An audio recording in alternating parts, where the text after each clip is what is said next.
Hoje eu conheci simplesmente o pior personal de 2020, o pior preparador físico de 2020. Eu vou explicar o porquê agora. Olha, eu recebi esse direct aqui, é mais ou menos assim. O menino fala que ele quer definir pro futebol e não quer ganhar tanta massa muscular, não quer ter tanta hipertrofia assim. Então o personal dele, o que ele fez? Montou dois treinos em dias consecutivos.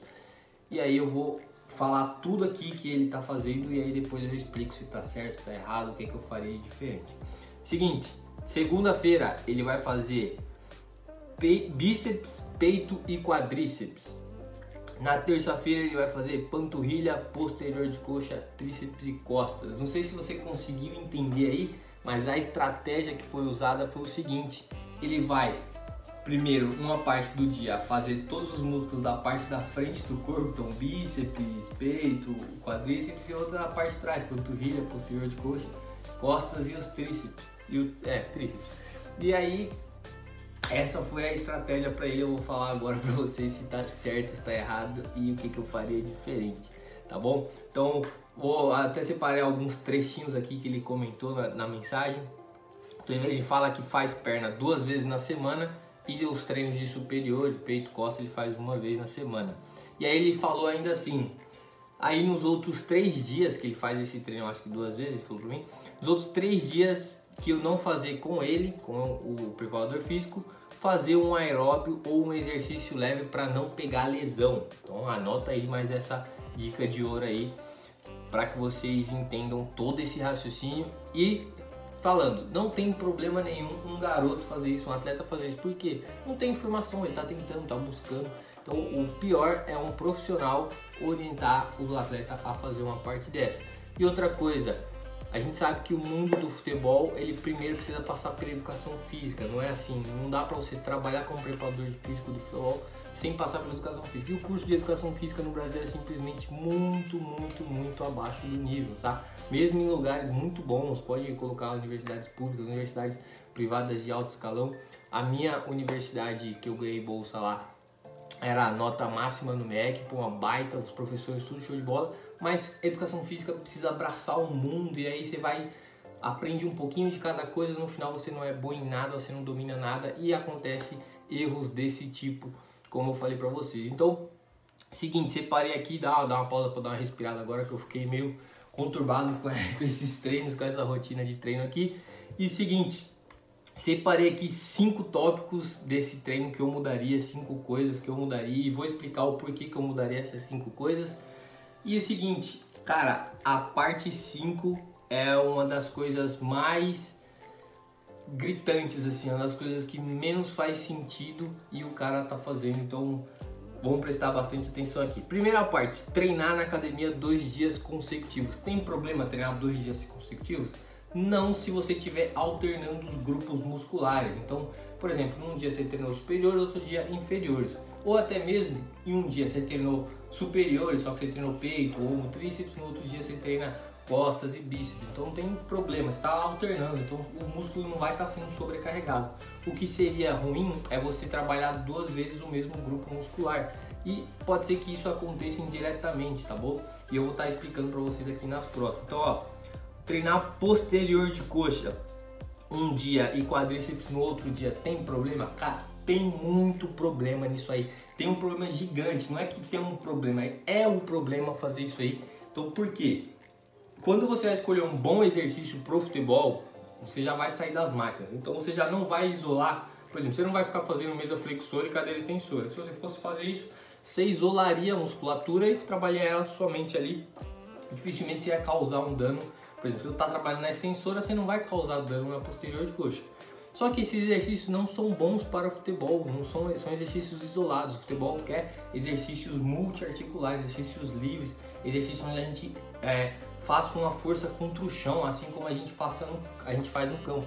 E o seguinte, você vai fazer, por exemplo, um agachamento, quando você desce, você já está fazendo ali um trabalho que ativa muito a posterior e também você está ativando o quadríceps ali de forma excêntrica. Quando você sobe, você contrai o quadríceps na fase concêntrica, então o quadríceps está ali fazendo aquele trabalho e a posterior também está contraindo muito ali. Então assim, nesse movimento de agachar, subir, você não só ativa a parte da frente da coxa, você ativa muito a parte de trás da coxa também e o glúteo também. Também ativa bastante panturrilha, porque é um exercício multiarticular, ele ativa muito a musculatura, ativa ela de maneira um pouco mais global.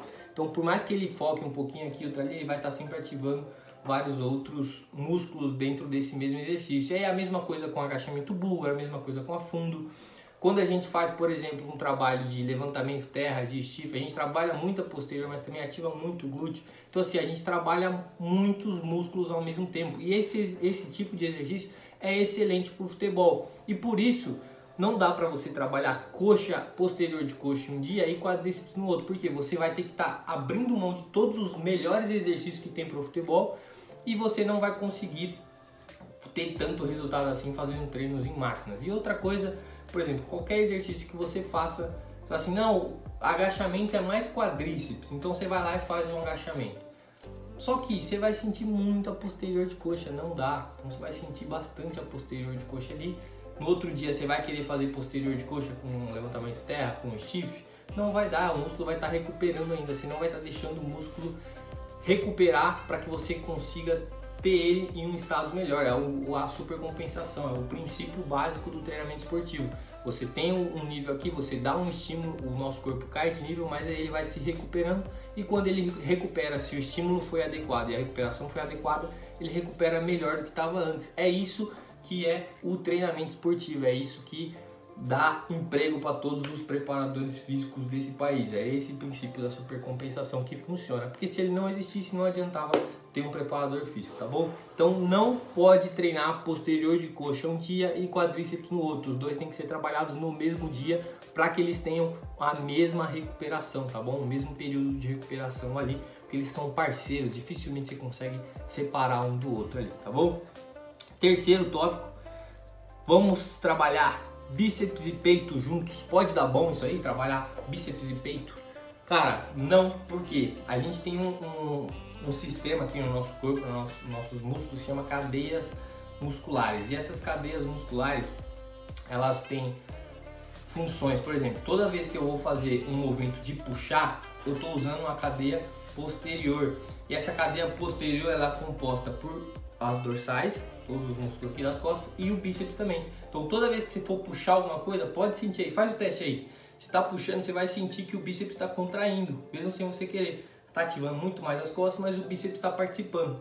E toda vez que você vai fazer um movimento de empurrar, por exemplo, a cadeia muscular anterior, que é composta por peito, ombro e tríceps, ela vai ser ativada também. Então empurra aí alguma coisa, você vai sentir o tríceps aqui contraindo.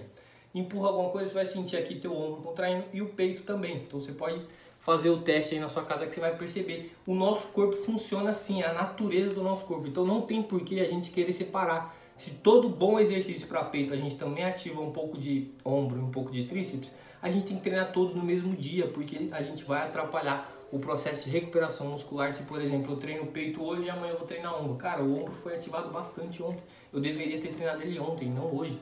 Então, você treinar peito e bíceps e deixar para fazer outras coisas depois não vai dar certo, não é uma estratégia muito efetiva, tá bom? Você pode até treinar peito e bíceps no mesmo dia, se você estiver fazendo só um treino para superior. Então você separou um dia, você é jogador de futebol, você não consegue ir muito na academia, separou para lá para você fazer um treino só de superior naquele dia, cara, pode fazer, não tem problema, se encaixou aí no teu contexto, na tua estratégia, tudo bem. O que não pode é você querer separar a musculatura e não conseguir respeitar as próprias cadeias musculares, que é uma coisa natural do nosso corpo, tá bom? Então, toda vez que você for fazer um treino de empurrar, que vai estar fazendo movimentos com o peito, você vai estar ativando ombro e tríceps. Então, já coloque exercícios disso. Toda vez que você for fazer um treino de puxar, você está fazendo um treino de costas, você também vai estar ativando muito o bíceps. Então, já coloca o bíceps nesse mesmo dia e assim você otimiza. É uma estratégia muito boa para que você consiga ter mais resultado, tá bom?